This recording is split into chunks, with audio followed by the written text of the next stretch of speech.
चतुर किसान, एक प्राचीन कथा, 8000 साल पुराने जमाने की कहानी। सुनो दोस्तों, ओपन माउथ फेस। आज मैं तुम्हें एक ऐसी कहानी सुनाने जा रहा हूँ जो 8000 साल पुराने जमाने की है, जब धरती पर नदियां जीवन की रगें थी और इंसान की चतुराई ही उसका सबसे बड़ा हथियार थी। ये कहानी है एक ऐसे किसान की जिसने अपनी सूझबूझ से असंभव को संभव कर दिखाया।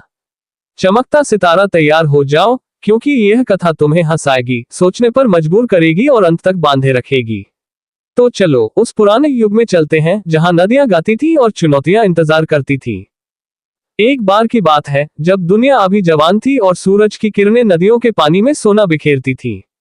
उस समय मथुरा नामक एक गांव में एक किसान रहता था जिसका नाम था चंद्रपाल। सूरज का चेहरा चंद्रपाल अपनी बुद्धिमानी के लिए दूर दूर तक मशहूर था। उसके पास 3 अनमोल साथी थे, एक चंचल बकरी जिसका नाम था काली, एक ताजा घास का ढेर जो उसने अपने खेतों से तैयार किया था, और एक भूखा शेर जिसका नाम था रुद्र। बकरी धान। चंद्रपाल को इन तीनों को लेकर यमुना नदी के उस पार जाना था जहां उसका नया खेत था। लेकिन मुसीबत ये थी कि उसके पास सिर्फ एक छोटी सी डोंगी थी जो पत्तों और लकड़ियों से बनी थी। उसमें वह खुद के साथ बस एक ही चीज ले जा सकता था। अब यहाँ पेंच था, अगर वह रुद्र को पहले ले जाता तो काली घास के ढेर को चट कर जाती। अगर वह घास को पहले ले जाता तो रुद्र काली को अपना भोजन बना लेता, और अगर वह काली को पहले ले जाता तो रुद्र और घास अकेले रहते, जो ठीक था, लेकिन वापसी में फिर मुश्किल खड़ी हो जाती। चंद्रपाल नदी के किनारे बैठ गया। उसने अपना सिर पकड़ लिया और सोच में डूब गया। लहर, अरे भाई, ये तो पहेली बन गई। वह बड़बड़ाया। सूरज ढल रहा था और पक्षी अपने घोंसलों को लौट रहे थे। पंछी, लेकिन चंद्रपाल हारा नहीं। उसने अपनी आंखें बंद की, गहरी सांस ली, और फिर अचानक उसकी आंखों में चमक आ गई। हाँ, मिल गया रास्ता। कूल, उसने जोर से कहा और अपनी योजना को आजमाने के लिए उठ खड़ा हुआ। चंद्रपाल की चतुर योजना। 1, तारांकन। पहला कदम तारांकन। चंद्रपाल ने काली को डोंगी में बिठाया। धान, चल मेरी प्यारी, पहले तू चल, उसने काली को प्यार से कहा। वह डोंगी को चप्पू से खेता हुआ यमुना के उस पार पहुंचा और काली को वहां छोड़ दिया। फिर खाली डोंगी लेकर वापस आ गया। क्या हुआ? तारांकन इस पार अब रुद्र और घास का ढेर बचे थे। रुद्र घास को नहीं खाता तो सब सुरक्षित था। स्माइल। 2, तारांकन। दूसरा कदम तारांकन। अब चंद्रपाल ने रुद्र को डोंगी में बिठाया। आजा मेरे शेर, अब तेरी बारी, उसने हंसते हुए कहा। वह रुद्र को उस पार ले गया जहां काली पहले से थी।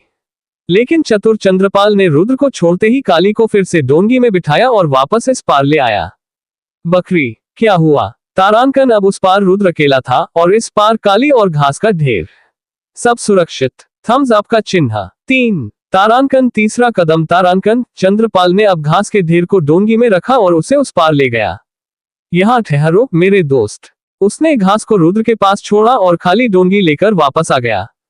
धान। क्या हुआ? तारांकन। उस पार रुद्र और घास थे। रुद्र घास नहीं खाता तो कोई खतरा नहीं।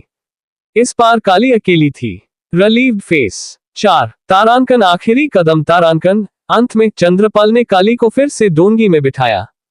चल, अब सब ठीक हो जाएगा, उसने मुस्कुराते हुए कहा। वह काली को उस पार ले गया जहां रुद्र और घास पहले से थे। बकरी। धान। क्या हुआ? तारांकन। अब तीनों, काली, घास का ढेर और रुद्र, उस पार थे और कोई नुकसान नहीं हुआ। जश्न। चंद्रपाल ने डोंगी को किनारे बांधा, हाथ झाड़ा और जोर से हंसा। देखा यमुना माँ, मैंने तेरी चुनौती जीत ली। चमकता सितारा, उसकी चतुराई ने उसे विजयी बना दिया। दोस्तों, इस कहानी से हमें ये सीख मिलती है कि धैर्य और समझदारी से कठिन काम भी आसान हो जाता है। जड़ी बूटी चंद्रपाल ने हर कदम सोच समझकर उठाया और अपनी बुद्धि से एक ऐसी पहेली सुलझाई जो नामुमकिन लग रही थी।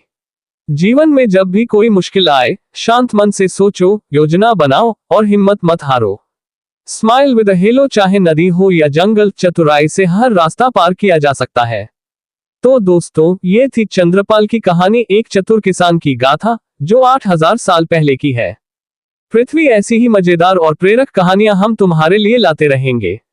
इसे अपने दोस्तों और बच्चों तक पहुंचाओ ताकि वे भी इन नैतिक कथाओं से कुछ सीख सकें। Folded hands. सुनते रहो, सोचते रहो और हंसते रहो। Open mouth smile. तारांकन। नोट, तारांकन कहानी को प्राचीन काल के हिसाब से ढाला गया है, बिना आधुनिक तकनीक के, और पात्रों व जगहों के नाम बदलकर इसे रोचक बनाया गया है।